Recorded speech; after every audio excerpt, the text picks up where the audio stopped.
Back here now on the show to continue our series that we started last week on this idea of unanswered questions that we have around the NFL. We've gone through each division, a couple of them so far, and now we're going to be looking at the NFC South division. A interesting one, maybe not the most competitive one, but one that holds a lot of holds a lot more of uncertainty that we've had than maybe all these other divisions that we've done so far. I think there's more uncertainty of what each team can be going forward, short term and long term at that. So, looking at the first team that we have on here, the Falcons, my unanswered question for them still that I still, have some trouble trying to figure out what it is going to be, can their defense create more splash plays, more impact moments where they at least contribute to the game. And by that I mean, if they're not going to be a stout defense, against the run or the pass or in any of those defensive categories, if they're not going to be that, can they create, more splash plays, more tackles for loss, more interceptions, more fumbles, things like that where maybe they're not so sustainable, but at least if you're prone to doing it, if you're more, used to doing it in some of these games, it at least kind of offsets what a great, consistent defense might do if they're able to create more splash plays. And they have players to do so. Jesse Bates has done it. Justin Simmons is capable of doing it. Grady Jarrett as well. But still, overall, as a defense, I think they still have a ways to go. And, looking at it overall this year, the Falcons, all of their losses have been centered around the offense really not playing well or really not up to the standard that we think they could get to. And when the offense really isn't scoring like 23, 24 points per game, it feels like the Falcons, their defense just can't hold opposing teams, to under 20 points or under 18 points or something like that. It's just not something they've become identified with in 2024. And compared to their opponents, it's not like the opponents, play flawless either to beat them. It just feels like the Falcons don't have enough, or they just simply don't do enough on defense to withhold any offense really that's able to put up more than 19, 20 points or anything like that. It's something to keep an eye on, certainly, because they still lead their division, and I think they're going to win it. But we're talking about playoffs now and hosting a playoff game. You don't want to have a bad home loss, right? Because of your defense not playing well, your offense maybe underperforming. That's the last thing you want to see. Returning to the playoffs after such a long time to put on a performance like that, and it's usually them losing the turnover battle, a missed field goal, or either a run or the passing aspect of their offense not holding up, which really holds them back. So their margin of error is pretty small because the offense has to go out there and win games for them and put up a decent amount of points for them not to give it away by their defense. And I think yesterday was a good example of that. Playing a great defense in the Broncos, the offense isn't really able to get anything going.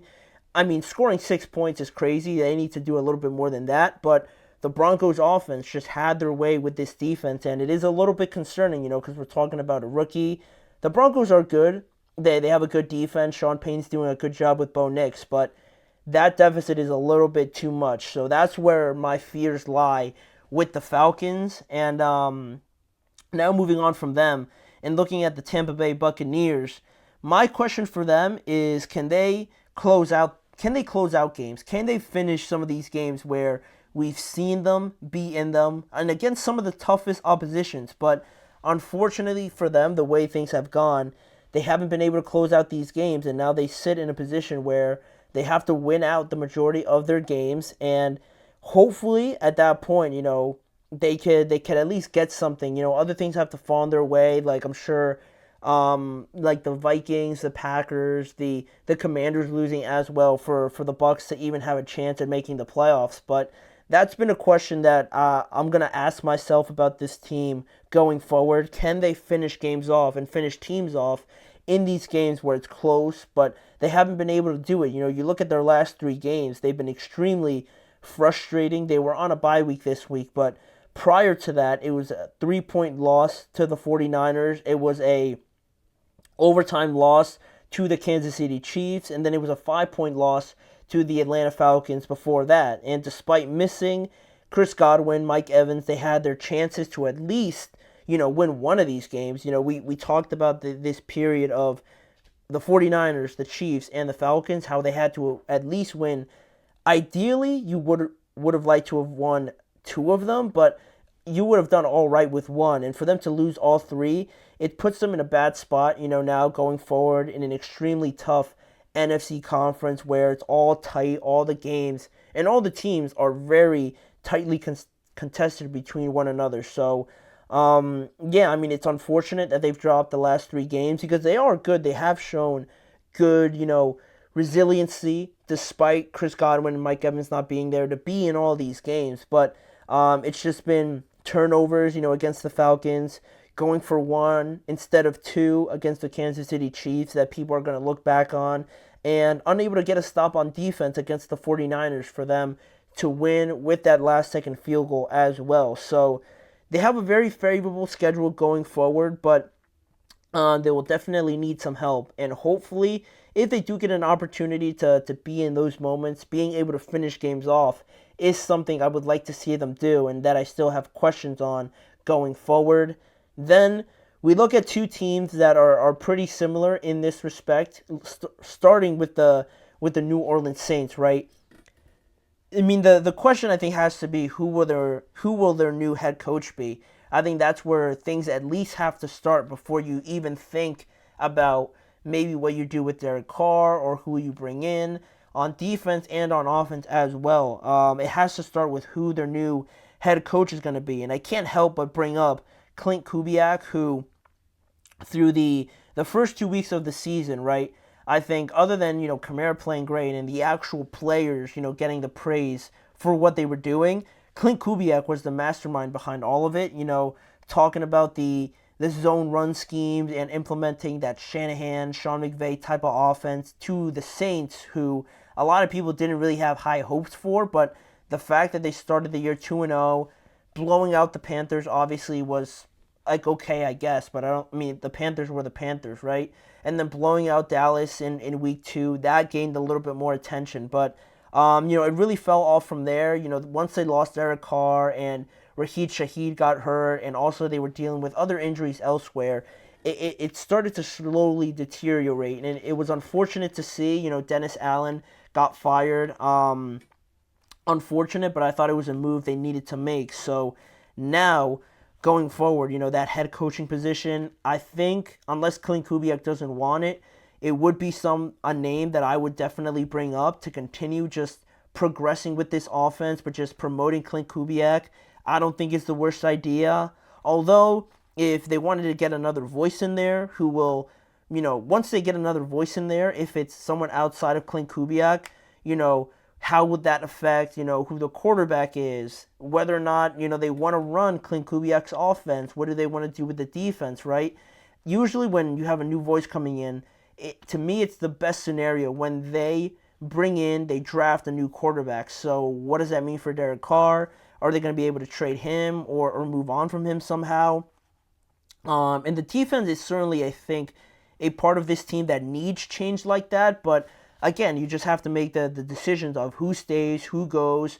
Are you going to move on from veterans like Cam Jordan, Tyrann Mathieu, Demario Davis, guys like this? Which one of those stays? Obviously, all of these things, all these little individual details are going to come with the job and whoever ends up getting the head coaching position. But, there's a lot of big decisions to be made. They did a good job to extend Alvin Kamara, but it's not all lost because luckily they do have guys like Chris Olave, Rashid Shaheed, Pete Werner on the defensive side of the ball, Chase Young even too, if they want to re-sign him. But they have some pieces here to not have it be a complete teardown, but there are going to be a lot of changes coming. Hopefully, I think for this Saints team, because I think it is overdue. They're just looking like a bit too old and a bit just overdue, honestly, with some of the changes that they need to be made. So maybe guys like Aaron Glenn from the Detroit Lions, their defensive coordinator, would be interesting. Maybe Anthony Weaver, the defensive coordinator for the Miami Dolphins.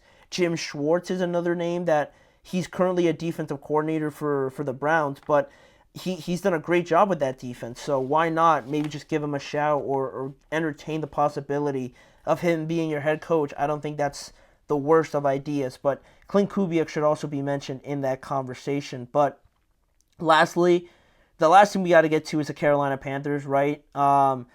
Where do we even start with them? It seems like they had some guys come in this year where you thought it was going to be the beginning of something, with Deontay and Thielen and Xavier Legette coming in, and Dave Canales also implementing a new offense. It felt like they were going to have pieces here to build something off of going into next year. I didn't think this year was going to be great, but I didn't think it was going to be like this. They got rid of Deontay. Adam Thielen is getting a little bit older. He might be moving on. And the worst of all, Bryce Young, what do you do with him? Is he going to be your starting quarterback going forward? Are they going to get a new coach? They've run through coaches like it was nothing, right? They've just brought one in. They've moved on from him for the last couple of years. So are they going to do the same with Dave Canales? Is Dave Canales going to have the trust in Bryce Young moving forward?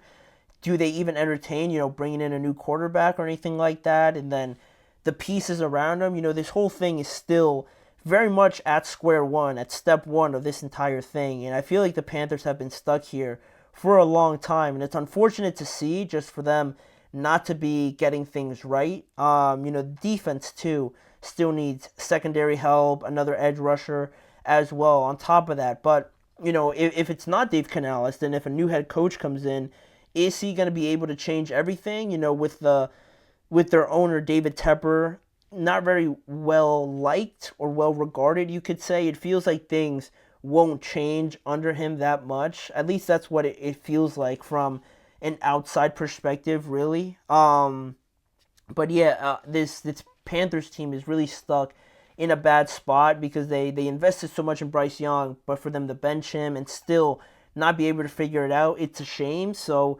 my question for them is, I would be interested to know where they start with kind of getting from step one to at least step two in this process. Like I said, they've been stuck at step one for a while. So what initial step they take to try and build this thing up is something I'd be interested to see going forward. But that is all that we have to say on the NFC South. We'll continue with this as we go on until we're done with each division. But for right now, we have one more segment to get to. We're going to preview Monday Night Football that is set to start in less than an hour now. So stay with us. We're going to give you everything you need to know for this Texas matchup that we have coming up here on Monday Night Football.